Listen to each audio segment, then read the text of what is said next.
much. Make a round of applause. Coming out.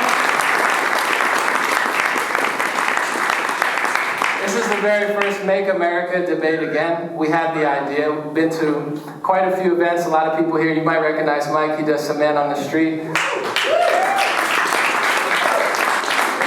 might recognize Adam in the back on Last Comic Standing. He's going to be doing some very inappropriate comedy. So if you guys get mad, talk to my lawyer. It's not my fault. I never even heard of it. No. But thank you for coming and making this a success. We didn't really put a lot of time into it as far as, they want to say 2 months, 3 months. I was like, let's do it in under a month. I mean, sometimes the ball drags and it doesn't get done, and it's a success. Everyone's here. We got 2 great debates. We have a debate. We have Monica, who we'll announce in a little bit, but was a vegan her whole life. Her father's a legend in the vegan animal rights movement and turned paleo. So if you guys do know or don't know about health, that's kind of what we wanted to do here. I think a lot of politics and news, if you guys watch my channel or some other people's, we talk about taxes, we talk about rights, we talk about left and right, but a lot of times we don't talk about health, we don't talk about wealth. They don't teach that in the schools. I mean, when I was in high school, I think I spent $5,000 on delivery food my first year of college, and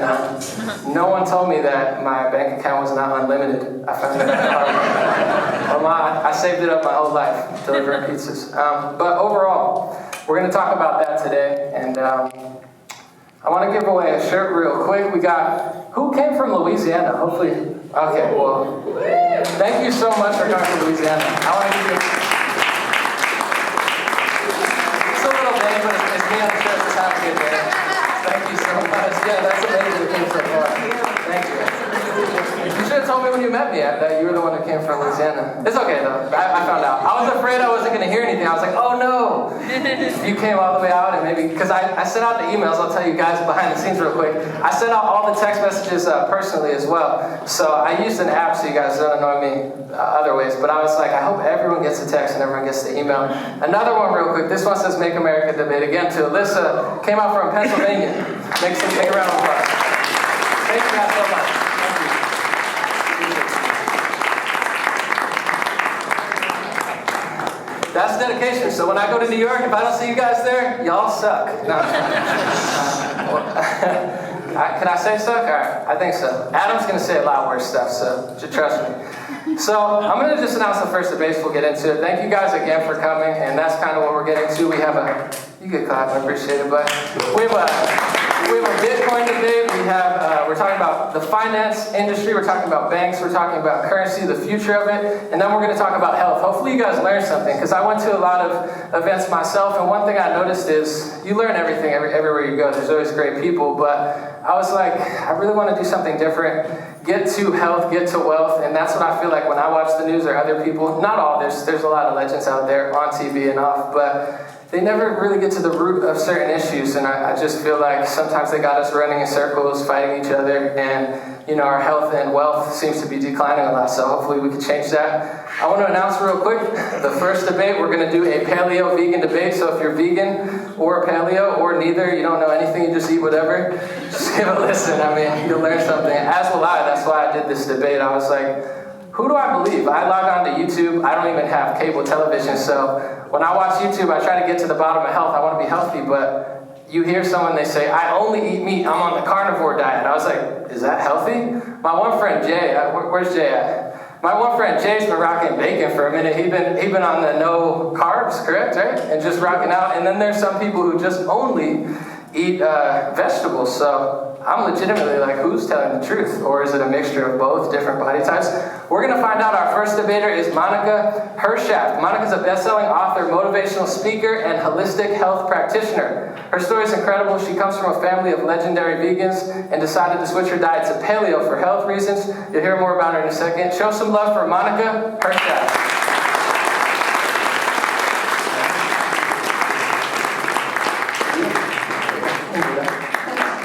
And second up, our second speaker slash debater. This one's going to be, you're going to learn a lot, because I didn't just ask questions to make them fight and argue. I asked questions to really figure out what's going on. Funny story, I know Patricia Bragg through a friend.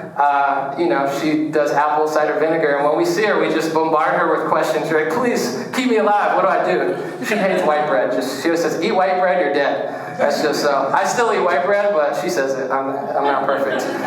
Second speaker is Alexandra DiMartini. Alexandra is a yoga and meditation teacher, Reiki master, and lifestyle and wellness coach. She teaches her clients from all over the world how to become their own healers as she walks them through the clearing process of their own physical ailments, traumas, wounds, and blocks.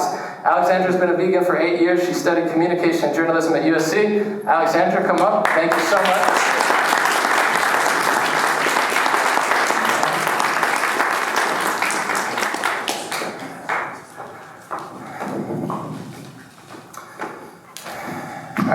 Fight to the death. No, I'm just kidding. Just sit in the corner. I need some views. My views have been really going down, so we need some excitement. No, I'm just kidding. Anyway, whoa, semi. Okay. I guess I did. All right. So first question, Monica, you went from vegan to a paleo diet with animal protein. Explain to me that journey and why. Yeah, is this working? Am I on? Yep. Okay, yeah, hi. So in my situation, I feel like I'm getting feedback. In my situation, my father is, as he mentioned, is a very well-known animal rights activist, and he pretty much is known for starting the animal rights movement. And his background is that he was a Holocaust survivor, and my family is Holocaust survivors. So he had been assigned to go assess conditions in a factory farm slaughterhouse. And when he walked in and saw the conditions and body parts and everything, he just was gobsmacked. And that's what started it, and that's how the whole animal rights movement really began with him. And so I grew up going to protests and demonstrations and seeing these graphic videos and knowing exactly how the animals were killed, which is really intense for a child, and you're really impacted by those images. And so, I always figured it was healthy. It wasn't really cool and trendy to be vegan back then, but, it's just something we did. And then when I was 33, after never being sick a day in my life, never having any issues, I did this detox program that was really hip and trendy. Everybody was doing it, and nobody was having issues on it. And I got so sick that I didn't recover for almost 10 years. And it was not just a little sick. It was so sick I couldn't stand up long enough to take a shower. I had this skin coming off of my face for some weird reason. I couldn't sleep at night, heart palpitations, and I literally was in so much pain that every time I ate, it felt like there was a cheese grater in my guts. And I just felt trapped in my body, and I tried to get well as a vegan for about 5 years, going to so many doctors. Nobody could find anything wrong with me. They all said that I was totally fine and it was in my head. And I knew it wasn't in my head. So eventually I found somebody and they said, I can't heal you as a vegan. And I was scared to tell my dad, of course. So I just started experimenting with it, crying the whole time, anytime I tried to eat anything. And it worked. And I got my health back more and more each week that went by, and it was really working. And then eventually, after about a year, I told my dad. And that was scary because, it really hurt him that I did that. But I don't know if I would have my life back today if I hadn't. Thank you. And just hold it differently. It does that a little bit at the beginning, but just maybe a down or up, it should be fine. Is it eating too close? As long as it just stops, but if it's moving, that's usually what it is. Alexandra, you kind of did the opposite, if I'm correct. You changed from eating meat to a vegan diet about 8 years ago. Explain that journey and why. So first, Monica, I really appreciate your story, your trajectory, your body of work, and I think it's really important for people to hear that perspective, especially as veganism becomes more popular. Like, there's always going to be outliers. There's always going to be, I know that animal proteins and fats can be like building blocks towards health, and I think that that's important for people to hear. I do like to share veganism with an audience, with people I meet, whoever's interested, whoever is curious. I don't like to force it on people because I don't believe that anyone ever got shamed into going vegan or going paleo, and I think if you go into anything with shame or feeling like you have to, that's going to block any benefits that actually come from the diet. Like, if you're doing it and you're feeling bad, then that's going to affect your health. So when I was 6 years old, I was eating a hamburger and I realized I didn't really know what I was eating, so I asked my mom what it was made out of. And when she told me it was a dead cow, I was sad, and I asked her, why does the cow have to die so I can eat? And she said, you need it to be healthy. It's you or the cow. And I took that in, and I guess just kept going on with my life eating meat. And I didn't think about it much over the next 8 years, but then when I tried it again when I was 14. But I had no one around me telling me what to eat, because especially growing up in America, we think of the standard American diet, we think of the food pyramid, and we think of a vegetarian diet or a vegan diet as the standard American diet, that food pyramid minus meat and dairy. And if that's all that it was, it wouldn't be that much and it wouldn't be that healthy. So I think I tried for a few months and gave up one day. And then when I was in college, I hadn't thought about it in so long. I ate everything under the sun. And then I got a job working for an artist who was vegan. And everyone in the studio was vegan. And they didn't care that I wasn't, but as I was working with them, I would just ask them questions about why they were vegan and what they ate, and everything they said really resonated with me. And it was a mixture of the health aspect and the animal rights aspect. And one day he was on a phone interview, and they were asking him about his vegan lifestyle. And they asked him why he went vegan, and he said, I don't understand, or he said, animals don't have to die, so I can eat. And that was exactly what I said when I was 6 years old, so I was really taken aback by that. And his girlfriend at the time is a children's book writer and illustrator named Ruby Roth, and she writes children's books about veganism so that they have a source of information if they're curious and it's age appropriate. And I read the first one, This Is Why We Don't Eat Animals, and I stopped eating meat the next day.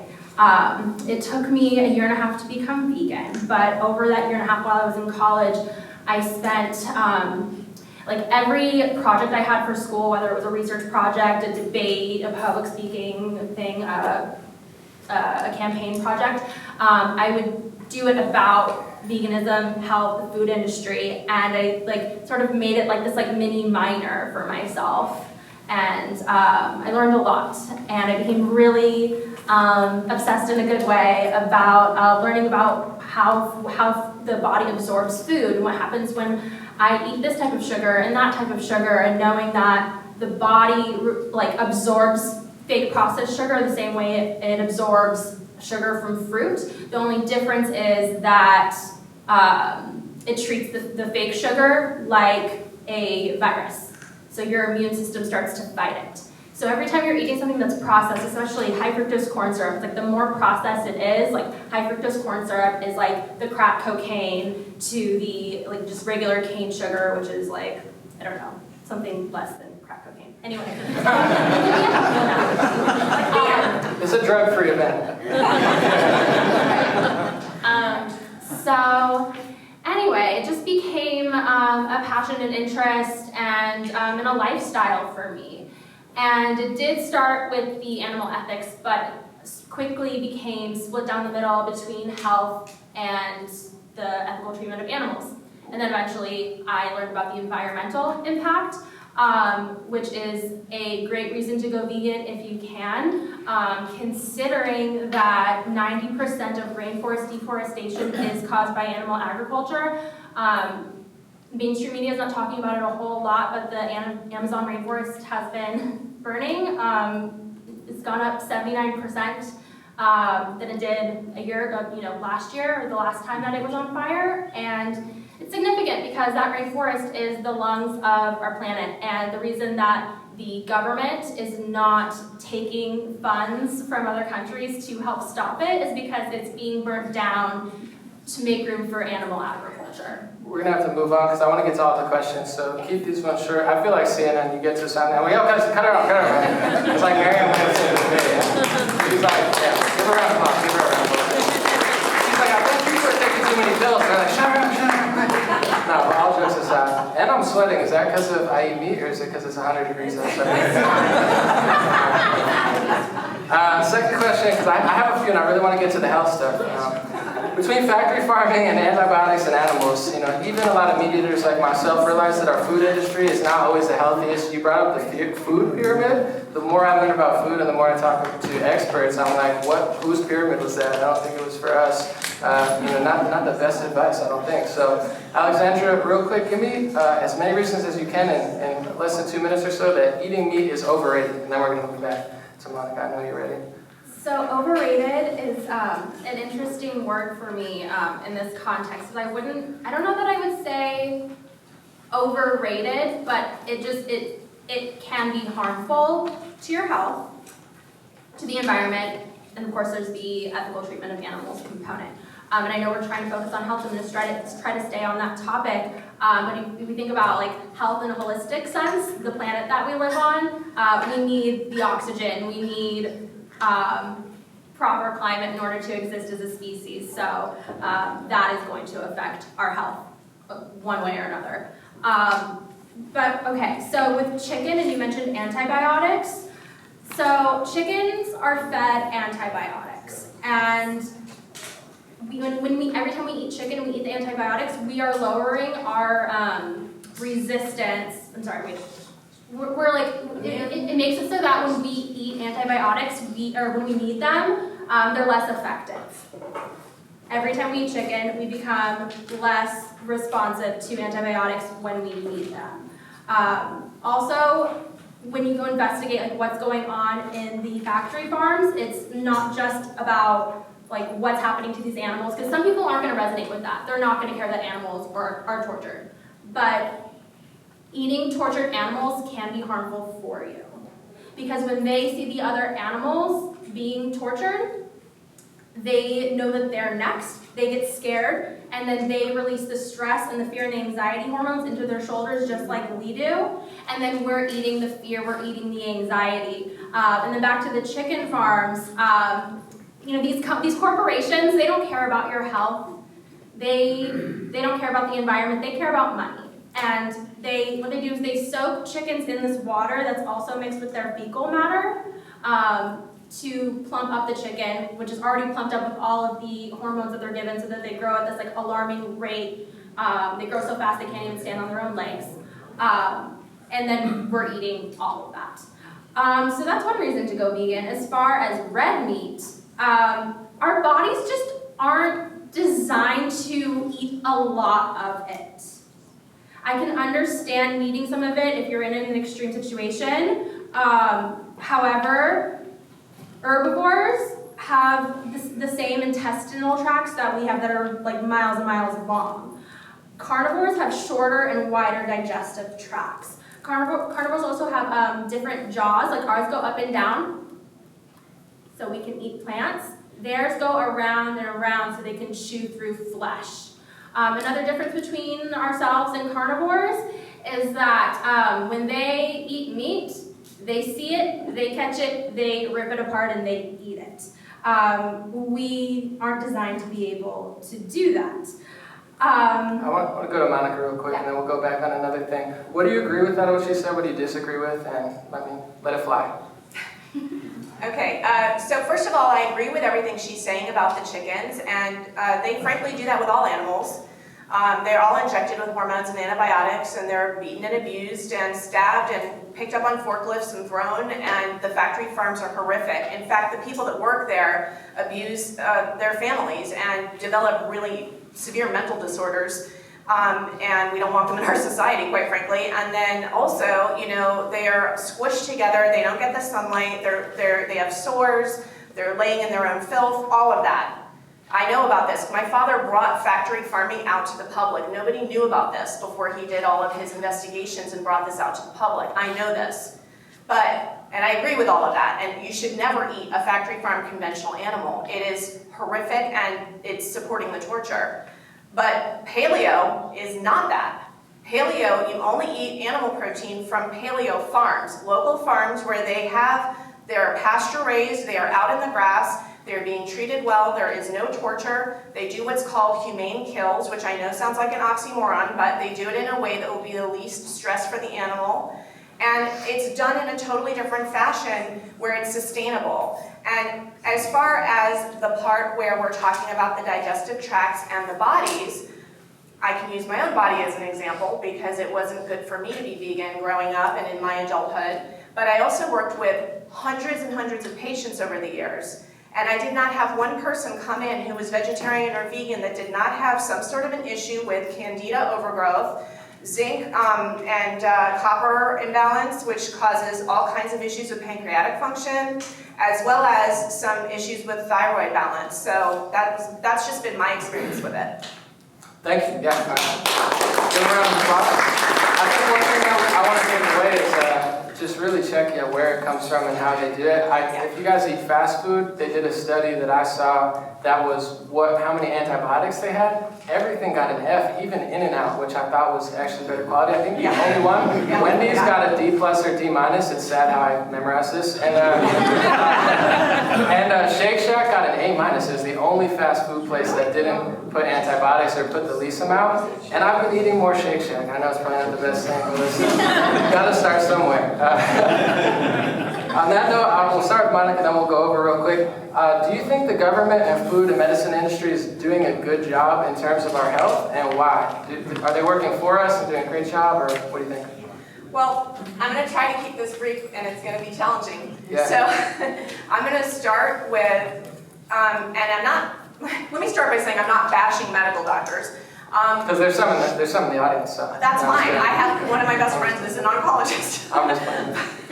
But what I am saying is they serve their purpose, and too many people are going to the doctor when they should be going to the nutritionist. And the reason I say that is because doctors do not have nutrition training in their degree.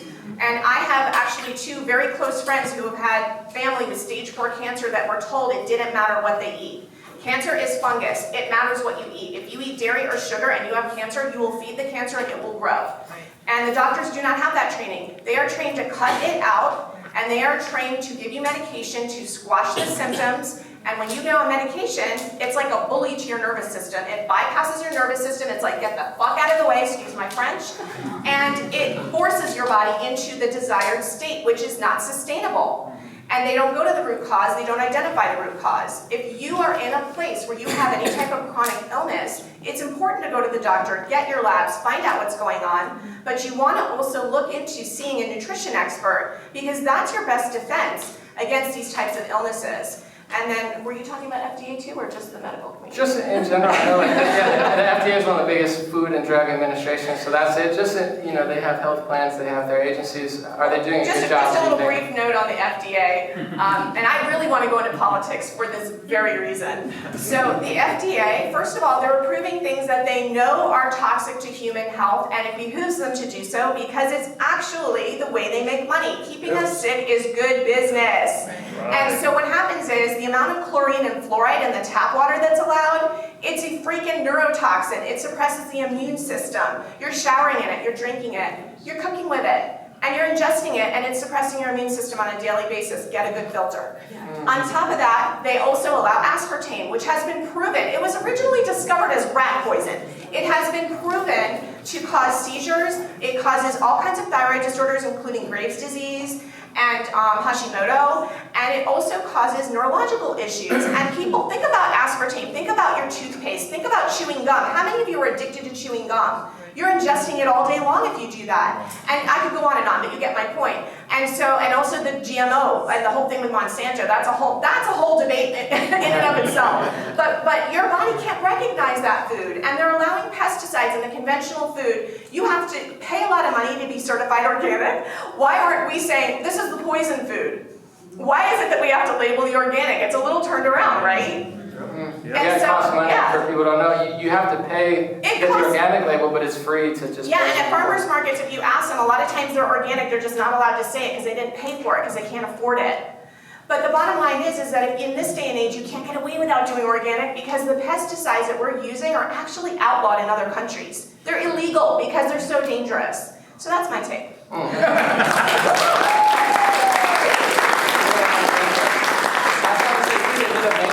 Recently, and I think the government or someone that's approved to get on the news admitted that fluoride in water, does cause some problems. I think it was for pregnant women, but that's, I think, the first time I've seen them admit that it might not be good to drink. When you go to, I think, the dentist, they say spit it out, maybe don't eat for a half hour, but then They said it was one of, I believe, the FDA or whoever that organization was, maybe CDC, said it was one of their greatest accomplishments was putting fluoride in the water. Very strange. Alexandra, do you think the government is doing a good job with food and medicine, and why? I don't think they're doing a good job. And I would have said a lot. I mean, she took some of what I was going to say, but there's so much to say that's totally fine. I didn't even finish. I do want to say really quick that being vegan doesn't necessarily mean healthy. You can totally be a junk food vegan and miss out on all your nutrients. Whole food plant-based diet is the proper way to do it right, and I think that the more we go on with understanding how we can be vegan, there's ways for anemic people to be vegan, so there's ways to do it if you feel called to it. As far as the government, the FDA, and the medical industry, I mean, like I said earlier, they make money when we're sick. They don't make money when we're dead. They don't make money when we're healthy. They need us somewhere in the middle where we're just dependent on insulin, dependent on needing some drastic surgery. And I think where they really fail is that they omit so much. They don't tell, like she said, doctors get 12 hours of nutritional training. Alicia Silverstone, less than that? None. None? My friend's an oncologist, he said no training. No training, yeah. Okay, maybe some get a few hours. So, okay. Ivy League school, no training. You heard it. You heard it first. Varies from, I guess, none to, at best, barely not anything. What I watched on YouTube. All right. So, let's see, what was I saying? Sorry. It's all good. I'll put you right back on track because we'll start with you on this one. These are more rapid fire, but at the same time you can explain yourself. What's the biggest lie our media, government, and medicinal industry and health experts are telling us? The biggest lie? And then what's the biggest truth? Yeah, so the biggest lie is an omission that food is medicine. What I was about to say was Alicia Silverstone is one of the more high-profile vegans, and when she became vegan, she was suffering, or before she became vegan, she was suffering from allergies chronically. And she went vegan, and they went away. And she told her doctor about that and how the veganism made the allergies go away. And he was like, oh yeah, I could have told you that, but I didn't think you would listen. And I mean, whether he really did or he didn't, it's like even if they know that there's another way, I think they truly feel that most Americans are just not inclined to change their diet because we are so conditioned by the advertisements in our culture to like want a cheeseburger and drink soda all the time. I think that, what was the biggest question? Truth? Biggest truth? Yeah, if you could find one. I can find Can one. they tell the truth about anything? I don't know. Gosh, I mean, here's the thing.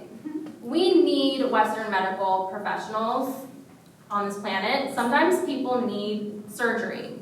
So I'm not saying antibiotics are bad, never take them. Because if your UTI gets so bad, it'll spread to your kidneys. So treat it by boosting your immune system if you can. Drink a lot of water. Think about whatever emotions it is that you're holding on to that you need to let go of. Because there's always an emotional component to every physical ailment. Every single one of them. And that's a big part to healing a cold to, a terminal illness.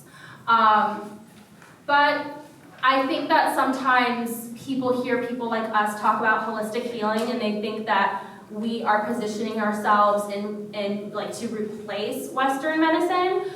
More so we're just a perspective that's vital to preventative and for healing. But we know that sometimes there needs to be surgery. We know sometimes there needs to be medication, but as a last resort. So thank God for Western medicine, but it's being overused, overprescribed to increase profits, not to heal people. Let's give it up for our good doctors.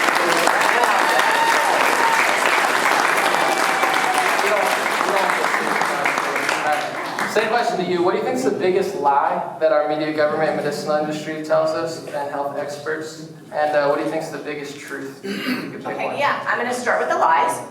Okay, I'm going to just say some statements. First of all, medication is perfectly safe long-term and causes no damage. That's the first lie. Second of all, vaccines are totally safe and are not connected to autism at all, and it's totally fine that you're getting 74 doses now as compared to 20-something doses back in the 80s. The next slide, I agree, nutrition doesn't matter and doesn't make a difference because the oncologist told my friend's dad to go eat a cheesecake at the Cheesecake Factory when he had stage 4 cancer. And then here's a good one. There's nothing wrong with you because your labs are normal, so it's in your head. Or what about the one of, oh, I can't find anything wrong, so you're probably depressed. You should just take antidepressants. And in fact, if you're having digestive issues, you should also take antidepressants. Absolutely. I'm big on that.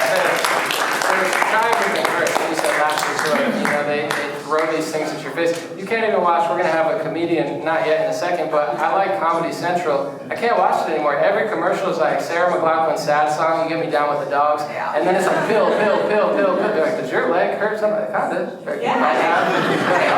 If I listen to them, I'd be like jacked up. Yeah, okay, so this stat, just FYI, 1 in 6 Americans is on at least one antidepressant, sometimes 2 or 3, and a third of those are for physical symptoms. And there's a lot of conditions that have depression as a symptom that if you address that, like candida or like mineral malabsorption or thyroid being out, that fixes the depression. So it's just good to look at other alternatives before you jump on that train because antidepressants can cause issues with digestion as well as it can mask symptoms that you want to feel from your body as a warning sign. And it can also really just mess up your neurotransmitters. And it's addictive. All right, thank you. These ones are going to be speed rounds, keep as short as possible because I want to give you guys the last statement and one little back and forth thing, whatever you want to call it. What are your top 3 health hacks and that most people don't even know that can lead to a much healthier life? So I love to talk about digestion. It's so that's what's underrated is talking about digestion. Back to what she was saying about antidepressants. We produce all the chemicals that work in our brain in our gut, and then they travel up to the brain, the serotonin, all that other stuff. Antidepressants block them and then send up synthetic ones. So then they block our digestive tract.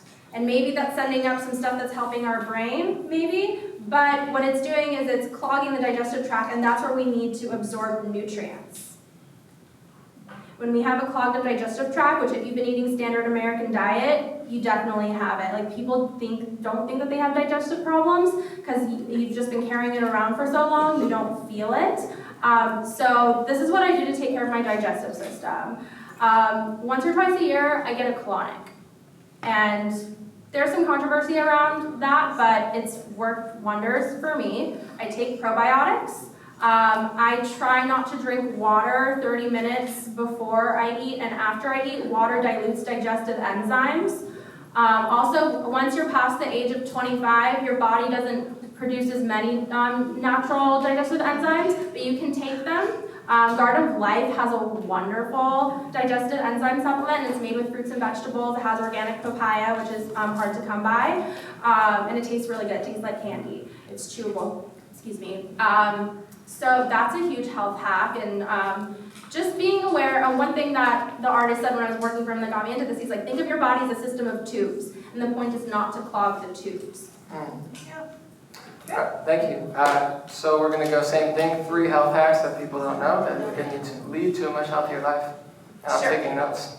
Okay, great. All right, so the first one is to eliminate sugar, dairy, grains, and soy. Those all cause inflammation, and they are definitely going to interrupt your body's repair process. The second is to get a really good filter, not a Brita. You want, no offense to Brita, but you want to get a really good filter that filters out fluoride, can filter out virus. The tap water not only has the issues with the fluoride and the chlorine, but they found pharmaceutical drugs in the tap water, there's birth control in the tap water, there are parasites in the tap water, virus, so if you get a really good filter, you can filter that out. And the third is to really, and I spoke about this earlier, you just can't get away without being organic in the United States. It makes a huge difference in your immune suppression, so just making that change can make a world of difference in your health. Yep. Awesome, thank you. So we're going to have to go speed on these last 2, and explain quickly though why. We're going to go, what's the most overrated food, overrated drink, what's the most underrated food, and the most underrated drink. So just do quick explanations. Overrated drink, cow's milk. It's meant for baby cows. They grow at a faster rate than we do, so there's too much protein than than what is needed for the human body. And actually, excess protein is a cause of cancer. And something I haven't touched upon yet is that there's study after study after study that the leading causes of death in the United States, cancer, heart disease, diabetes, they're all linked to animal fats and proteins in the standard American diet. Also with milk, even when it's pasteurized, cows get, their blood and their pus leaks into the milk from the injuries that they get from the process, and then the milk becomes pasteurized, but that only takes away some of the pus cells, and the FDA allows 750 pus cells per liter to be in the milk. In Europe, it's less, it's 400. So if you want to just trust the FDA that that's safe and that's okay, the same organization that allowed the opioid crisis to happen, that's fine, or maybe you don't care. But I think that's something to think about. The most underrated beverage, water.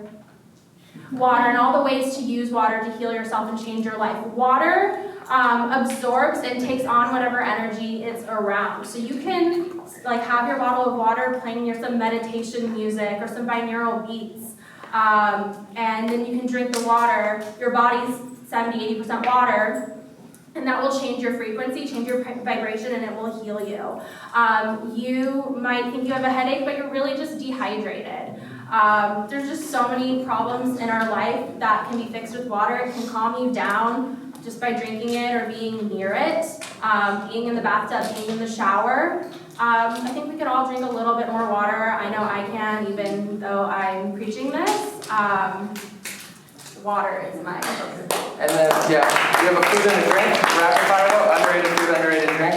Because I want to give you a chance to make a last. Underrated food, romaine lettuce. It has a little bit of protein. It's a great source of vitamin A. It has vitamin C.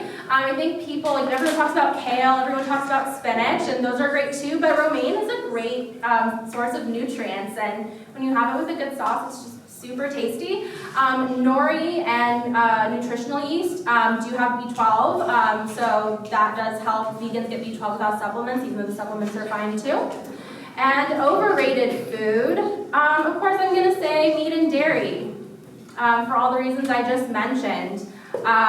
There are countless cases of people healing themselves by going on the vegan diet, lowering their risk for heart disease, recovering from cancer, and it's not the only thing to do. You have to change your whole lifestyle when it comes to cancer, and there's a lot that goes into that emotionally.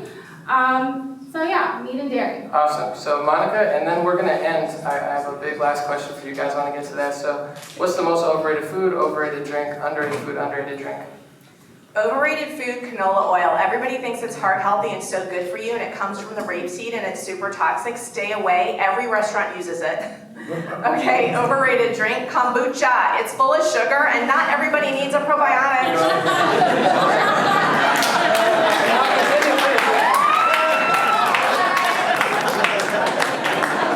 Go ahead, no, absolutely, yeah. It's disgusting. I would never. I was done anyway. Okay, all right. Where am I? I agree as far as the most underrated drink, water. 100% filtered, really good water. And again, same thing. People are dehydrated. That's a big source of disease.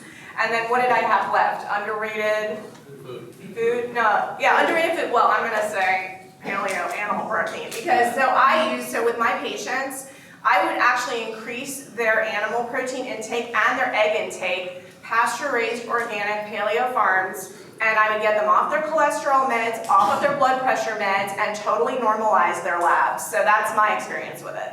Awesome, thank you. So we're going to end it with, I forgot who we should start with, Should people eat meat? Is it necessary? Wow, we'll start with you and go over. Should people eat meat? That's the big...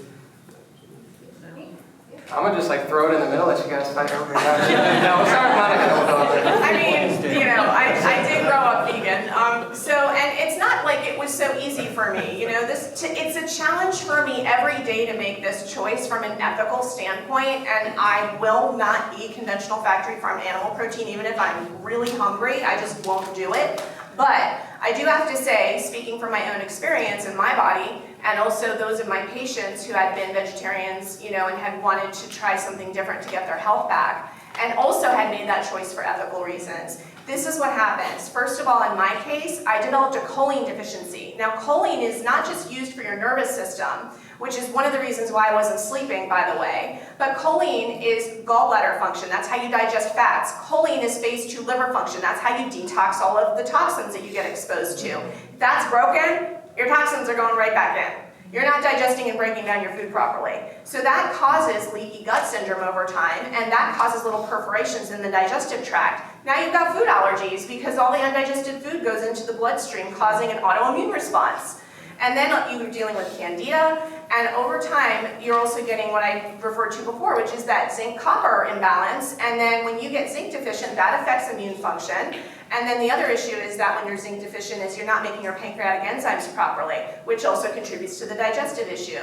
So it really is a train. It's like a game of dominoes. Yeah, a game of dominoes, that's a better one. So each one hits the other, and it happens over time. In my case, I wasn't sick a day in my life until I tried to do that detox. So that's my experience with it.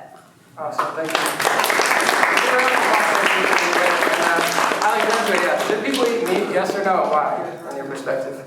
I say if you don't absolutely need it for an extreme reason, don't. Because, okay, but going back to the environment, it takes 2 football fields for one person to eat a standard American diet every day. It takes 2 football fields for 14 people to live on a plant-based diet every day. So if everyone in the world, that's obviously not realistic, but if everyone in the world went vegan, we would be giving I think it's 5 million or 5 billion of acres back to the rainforest. Thank you.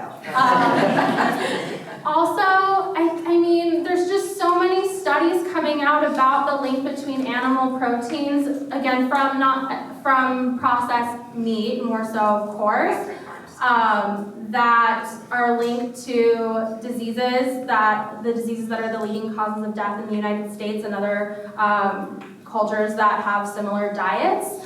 And if you just look at what's going on in the world, osteoporosis is another great example. That's more linked to dairy, but everyone thinks that the calcium comes from dairy, and that's what keeps our bones healthy.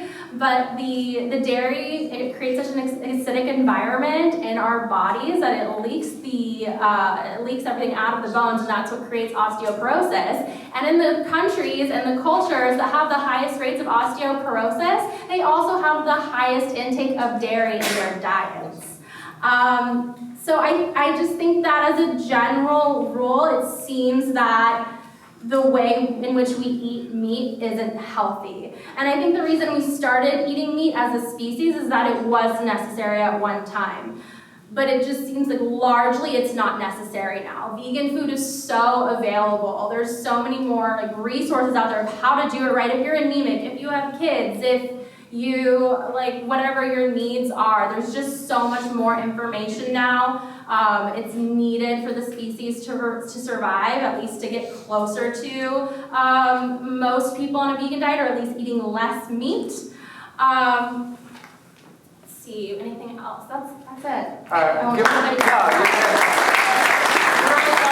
want to let you know you're going to get and you're going to be able to find their stuff if you want to reach out to them or see what they're into. They both have a lot going on. One more round of applause for them. Also, you learned something today about health and something you know about either veganism or all the stuff I mentioned. I learned something about kombucha, but Mrs. Bragg said that too. She said too much sugar, but thank you guys again. Well, all right.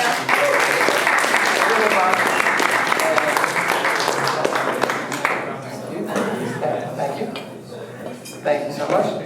All right, we're going to switch it up a little bit. We're going to bring on a comedian now. First off, I want to say, yes, someone's pumped. I condemn this person completely. I condemn. That's what they do in the news, right? They're like, do you condemn? I condemn. Do you condemn? Oh, I condemn. So I condemn condemn everything he says. I'm just kidding. Adam is great. His name is Adam Richmond. Really funny guy. I'm excited to bring him up and use that one. Get a little bit of comedy. No, of course, thank you. And Adam also supports the channel. Or at one point did. Maybe he stopped supporting, but he reached out to me and said, check out this Try this mic. Great. Guys, keep it going for An0maly, everybody. Come on, everybody. Yes. I got my water after that debate. Oh my God, they're pouring all over my body. Oh my God, I diagnosed myself with 10 diseases during that debate. Anybody else? Holy shit. Also, guys, I have 3 football fields at home if you guys want to come over and I'll have some meat, you know? Keep it going for the vegans, everybody. For the vegans, yes. I would totally eat a vegan if given the opportunity. That'd be like the healthiest meal of the year, you know? Right? You're so healthy in there, like, oh, it's delicious, it's meat, but it's delicious. I got 3 mottos when it comes to food. We breed them to eat them, swine is divine, and if you fry it, I'll try it. All right, good start for me. Got some clappers over there. These guys look like they're gonna kill me right there. It's 2 big, the biggest dudes in the front. All right, man, it's gonna be funny. Guys, honestly, one more time for An0maly. Put together this great event. You're good, man. You're good, man. I like the truth, man. You speak the truth, and I appreciate it, man. Political correctness is killing this country, okay? I'm a little bit of a troublemaker myself. I was like that kid in class where the teacher used to maybe go sit in the hallway to think about what I've done. And I always go in the hall for like 10 seconds and go back and go, yeah, I thought about it. That was some funny shit. Come on! Then I got suspended, so don't do that. All right, good start for me. So we got some silent laughers in this corner over here. You guys know silent laughers and people laugh like this? Not a great comedy crowd, but an excellent dog whistle. Thank you. And thanks for the 1 clap, too. I think we'll give up on applause. There's a suck it. I think that guy also has the sunglasses on, because you never know when the sun might spontaneously burst through the wall. And we'll just look silly, you know? But PC culture, man, it doesn't work, you know? African American, you're not all from Africa, black people. My sister married a black guy. He's from the islands. He's also Canadian. How do I refer to him? This is my brother-in-law. He's Canadian. By the way, can I say African American? Do I have to say, can I say black? Because I don't have time for African American. That's 7 syllables every time. African American, black, 1 syllable. Look how quick that is, you know? But let's do a competition. I say black, you say African American. Let's see who wins. Ready? On mark, get set, go. Black. See, I won. And that's what I like to call a race joke. I'm originally from Canada, I'm from Toronto, one of those multicultural cities in all the world. I come to the States, you guys cannot stop talking about racism. You cannot stop putting people in categories. This person there, this person there, this person. Let me tell you something. I don't give a shit about the color of your skin. I don't care if you're black or Asian or whiter than white. I don't like you because you're an asshole. Thank you. Give me credit for judging you on your own merit. You suck as a person. Right? If I do ways to relate that are deeper than colors, it's like, oh my God, you like pussy? I like pussy! You like sports? I like sports! You like rock and roll? Do we just become best friends? By the way, black women are my favorite audience members, let's be honest, because black women laugh like they're stabbing each other. It's like a violent experience. Oh, what happened to Keithie? Oh, we went to comedy club. She's in critical condition. By the way, you can't laugh then groan. Make up your fucking minds, okay?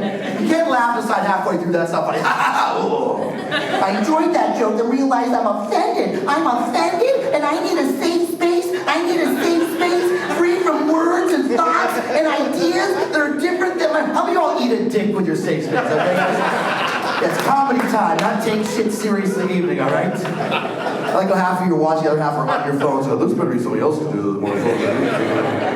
I'm actually retarded, and don't be upset with that word. Retarded is a great word. It means I was once tarded, lost my tard, found it again, became retarded.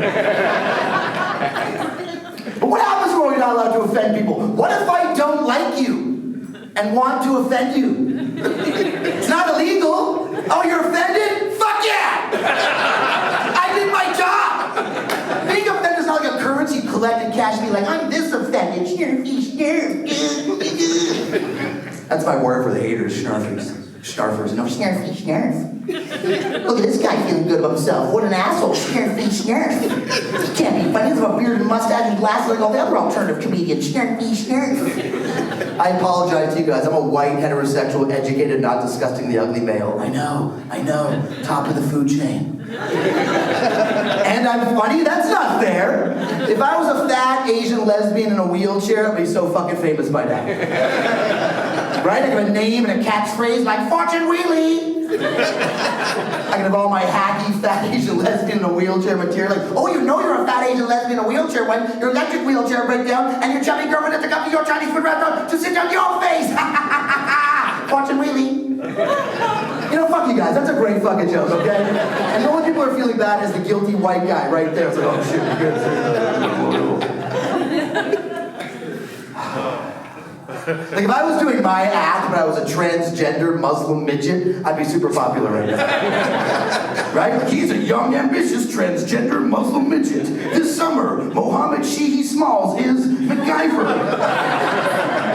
She's a fat Asian lesbian in a wheelchair. He's a transgender Muslim midget. Together, they're Knight Rider. But that sounds too dangerous, so we'll call it Day Rider. How about please be home by 10 p.m. Rider? Like that's what they're doing, man. Everything is being changed all of a sudden by this politically correct environment. Like, did you hear that Scarlett Johansson recently had to step out of a role? Did you hear about this? Yes. She had to step out of a role because she was going to play a transgender character. And the transgender community was all up in vaginas over the fact that a non-transgender was going to play a shippity-boo. Oh, so what are we selectively outraged by today, Hollywood? We're now upset that an actress was going to act like something she's not? Well, stop the fucking presses.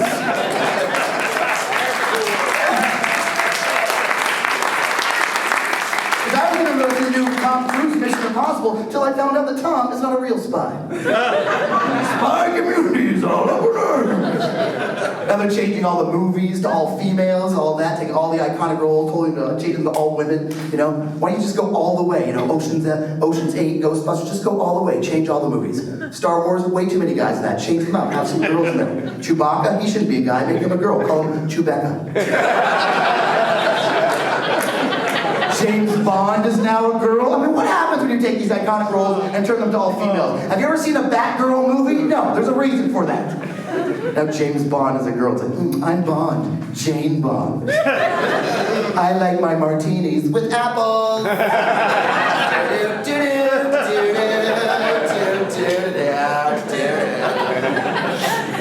You guys are lucky. You guys get to leave after this. I have to hang out with myself all the fucking time. Is something on fire besides this guy? There's some more political correctness, like the Boy Scouts of America. You guys ever hear of this? The Boy Scouts of America for years were anti-gay. Anybody? Boy Scouts? Anti-gay? Anybody else think the living of hypocrisy? Considering the term scouting boys in your title? We got rules around Boy Scouts. We got rules. None of that gay stuff. The tap your handkerchiefs and put on your short skirts. We're heading out to the woods, cuddle up in the darkness all night. Tommy, work on your sewing badge. Mark, Ricky, rub 2 sticks together. I'm going to pitch a tent. But now they changed the rule. You can be a gay Boy Scout. You just can't be a gay Boy Scout leader. Great. Anybody know any self-aware, out-of-the-closet 8-year-olds are out there? It's like, oh my God, tonight we're going camping. I'm gonna light a fire, make some s'mores, tonight I'm staying in your tent, big boy. Like I got a little scared too. It's okay, guys, you're only gay if you fuck back. You guys have to think about that one. Yeah. I do a lot of shows with the military. I see your military. Let's stop for the military, guys. And political correctness doesn't work in the military. If you're not good at something, they just put you in something else. If you're not a good shot, guess what? You're delivering the mail. I got a friend who's a bomb technician. He's got all his fingers. That guy is good at his job. And sometimes they don't look the role, too. I was friends with this guy. I met this guy when I was touring. He's the 6'5", ripped, muscular black guy. I'm like, holy shit. I am so happy you're defending the nation. And he's like, I'm the cook. he made the most delicious eggs Benedict I've ever had. We having a good time? I gotta get out of here. Remember, you having a good time? I can come up here. I'm going to the audience. I want to stay up there forever. One step. Last thing, where the feminists at? Feminists, where you guys at? Right here. Go fuck yourselves. One guy. Feminist. What if I told you I was a masculinist? That word doesn't even exist in the English language. Feminist ladies, you are not our equals. You are far fucking superior. Yes, any human being that can drop another human being through a slit this big, that's some man shit. That takes some balls. But also there's these movements and movies about female empowerment. Female empowerment? Can somebody please tell me when you lost your power? Because I'm from a family of 13 Jewish women. I've been fighting for my equality all my life. Female empowerment. You guys decide when we have sex ever. That makes you the most powerful entity in the universe.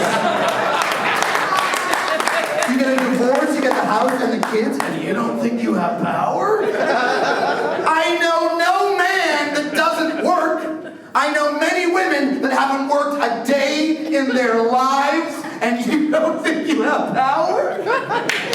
Also, a woman can say anything about a man and he's in trouble, and you don't think you have power? If you want to fight this battle, ladies, move to the Middle East. They just allowed women to drive in Saudi Arabia 6 months ago. And for all you people mad at me right now, feel that. Feel that energy. Hold on to it. Just know where I'm coming from. I have 5 sisters. 5 sisters, 2 mothers, aunts, cousins, a girlfriend, an ex-girlfriend, female friends up the wazoo, and each one of these ladies is smart, intelligent, powerful, and everyone has so many words. I mean, why do you think I became a comedian? So I could step on stage for an hour and not get interrupted by one of my fucking sisters. All right, you guys were great. Thank you so much. My name is Alex. Please follow me on social media, Alex Comedy. You guys are great. One more time for An0maly, everybody. Make some noise. As you guys know, I don't have any sponsors, but I just lost my sponsor. All right, so we're going to start the Bitcoin debate because we're going to take a little intermission and then we're going to do the town hall. But this one is the Bitcoin debate.